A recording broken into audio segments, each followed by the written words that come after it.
गांव के किनारे रहने वाला मोहन एक गरीब किसान था।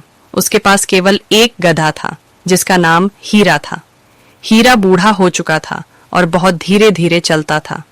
मोहन अक्सर सोचता कि वह इस गधे को बेचकर एक नया खरीद ले, लेकिन गरीबी के कारण वह ऐसा नहीं कर सकता था।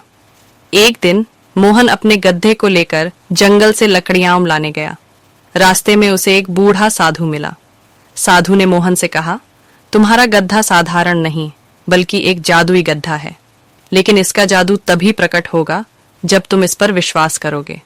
मोहन ने पहले तो इसे मजाक समझा, लेकिन साधु के आग्रह पर उसने गधे को प्यार से सहलाया और कहा, अगर तुम सच में जादुई हो तो कृपया मेरी मदद करो। अचानक गधा जोर जोर से हिनहिनाने लगा और उसकी पीठ पर चमकदार रोशनी फैल गई। कुछ ही क्षणों में उसकी पीठ पर सोने की मुद्राएं चमकने लगीं। मोहन दंग रह गया। वह खुशी खुशी मुद्राएं लेकर घर लौटा। धीरे धीरे वह अमीर बनने लगा। अब वह अपनी जमीन सुधारने लगा और जरूरतमंदों की मदद करने लगा।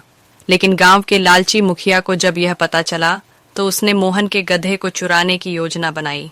रात के अंधेरे में मुखिया के नौकरों ने हीरा को चुरा लिया और उसे मुखिया के घर ले गए। मुखिया ने गधे से कहा, अब मेरे लिए सोने की मुद्राएं निकालो, लेकिन गधे ने कुछ नहीं किया। मुखिया ने गुस्से में उसे मारा तो गधा जोर जोर से हिनहिनाने लगा।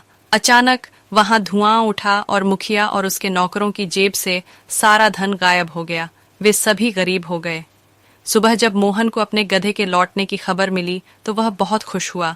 अब वह समझ गया कि जादू केवल लालचियों के लिए काम नहीं करता। उसने हीरा को गले लगाया और बोला, तुम सिर्फ एक गधा नहीं, मेरे सबसे अच्छे दोस्त हो। उस दिन के बाद मोहन और उसका जादुई गधा सुखी जीवन बिताने लगे और गांव में यह कहानी वर्षों तक सुनाई जाती रही।